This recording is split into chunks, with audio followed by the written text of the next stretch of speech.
Le maximum, le plus longtemps vu par les festivaliers qui n'ont pas eu l'occasion de le voir. Souvent, nous déportons dans certaines villes. C'est comme ça que la deuxième grande ville, la deuxième ville de Burkina Faso, Bobo-Dioulasso, organise, si on ne peut pas parler d'un mini FESPACO, mais ce sont les films qui ont été primés et qui vont être projetés dans les salles qui y sont. C'est la même chose comme des villes comme Ouaïbouya. Donc il y a un après FESPACO. Mais comme je l'ai dit, notre politique de développement du cinéma se poursuit. Et nous faisons en sorte, comme le délégué général l'a dit lors de la conférence de presse, que les salles de cinéma ne disparaissent pas. Dans les 45 provinces de notre pays, et presque dans toutes les provinces, il y a des salles qui sont malheureusement à l'abandon. Et l'une de nos préoccupations, c'est de faire en sorte que ces salles puissent être réhabilitées. Et deuxièmement, que les communes, parce que nous sommes dans une phase de décentralisation, que les communes puissent les prendre vraiment en charge dans leur politique de développement culturel à l'intérieur. C'est-à-dire qu'il y a tout un ensemble d'actions qui se mènent pour promouvoir et développer le cinéma et l'audiovisuel dans notre pays, même après le FESPACO, qui est vraiment, j'allais dire, l'élément culminant de toute cette politique de développement du cinéma africain et burkinabé. On sait que...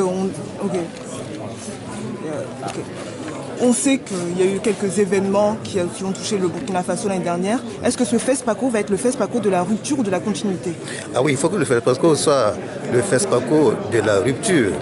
La rupture dans ce sens que, après les événements qui sont intervenus au Burkina Faso les 30 et 31 passés, octobre, alors le peuple s'est effectivement donné d'autres orientations, à savoir qu'il faut que désormais nous puissions avoir une autre vision, notre politique de développement, que nous avons une autre vision de nos politiques de façon générale.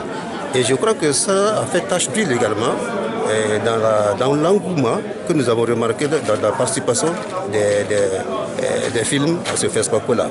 Et je crois que beaucoup de cinéastes, de réalisateurs qui ont été sélectionnés ont trouvé là vraiment un tremplin pour montrer, pour non seulement encourager, mais approuver également ce qui se passe. Donc nous pensons que rien que cela, et vu le cru que nous avons, qui est l'un des meilleurs, nous pensons que vraiment il y aura une rupture.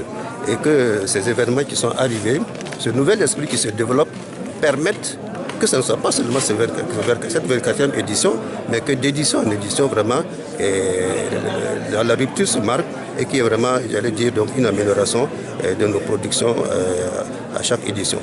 Pouvez-vous nous parler des mesures sanitaires que vous avez mises en place pour lutter contre Ebola? Oui, les mesures sanitaires, bon, je n'en suis pas le ministre de la Santé, bien entendu, mais en Conseil des ministres, nous en avons parlé et longuement. Nous, en tant que responsables de ce festival, nous avons eu à donner un certain nombre de renseignements importants, d'informations importantes au ministère en charge de la Santé. Il s'agit notamment, d'abord, au niveau du festival, nous avons décidé de redimensionner le festival pour faire en sorte qu'il n'y ait pas trop grande participation, et notamment dans certains espaces tels que les galeries marchandes. Parce que lorsque les galeries marchandes sont ouvertes, il y a que nous ne pouvons pas contrôler les va-et-vient des uns et des autres, ni l'entrée des pays voisins. Donc nous évitons les trop grandes massifications de nos événements, mais ça va être surtout un festival qui va donner vraiment la part belle aux réalisateurs, à tout le monde, les professionnels du cinéma.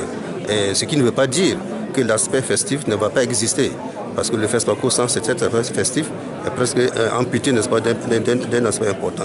La deuxième mesure que nous avons prise, que nous avons communiqué, les informations que nous avons communiquées au ministère en charge de la Santé, c'est de dire quels sont les lieux que nous avons ciblés avec précision où vont se tenir les manifestations.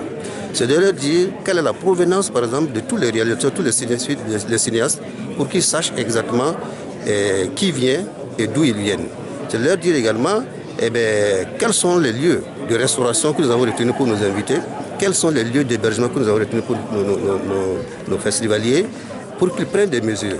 Une fiche sera élaborée, envoyée dans tous les pays, et des mesures seront prises tant au niveau des frontières qu'à l'intérieur du pays, à travers les espaces que je viens de citer, pour que les mesures sanitaires soient, j'allais dire, dédoublées et qu'on puisse effectivement, j'allais dire, lutter pour prévenir vraiment l'entrée de cette maladie dans le pays. Merci beaucoup, monsieur le ministre. Je vais poser une question plutôt insolite. Sur le trophée, on voit une femme sur un cheval qui galope. Est-ce que vous pouvez raconter, expliquer un peu Qui est cette femme et c'est quoi l'histoire pourquoi on associe cette femme, le cheval et puis au cinéma? Bon, la bande, c'est le talon de Yenenga. Vous le savez très bien, c'est le nom de ce trophée.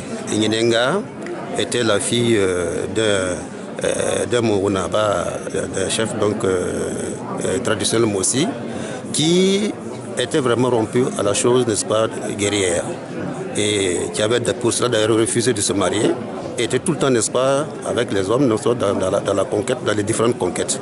Alors, la légende dit qu'un jour, ce cheval-là s'est emballé. Elle n'a pas pu maîtriser le cheval. Le cheval est rentré donc en pleine brousse. Elle s'est égarée.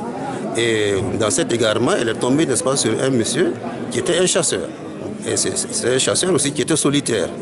Et qui s'appelait Rialé, qui voulait dire qu'il mangeait tout ce qu'il trouvait en langue nationale morée. Et alors, ils sont restés ensemble. Et de leur union, ils ont eu un garçon.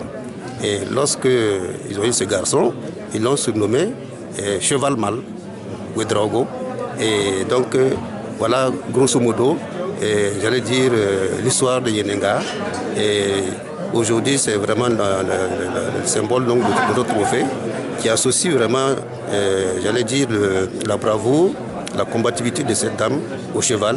Et le cheval donc, qui a créé donc, cette légende de Ouedraogo aujourd'hui, qui sont donc le cheval mâle, comme on le dit, c'est-à-dire que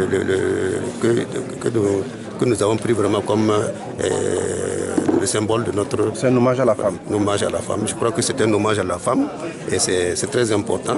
Et du reste, nous mettons de plus en plus une place importante aussi à l'expression donc des femmes cinéastes et dans tous les domaines, que ce soit dans le domaine de la réalisation, dans le domaine technique, des montages, des avions, etc.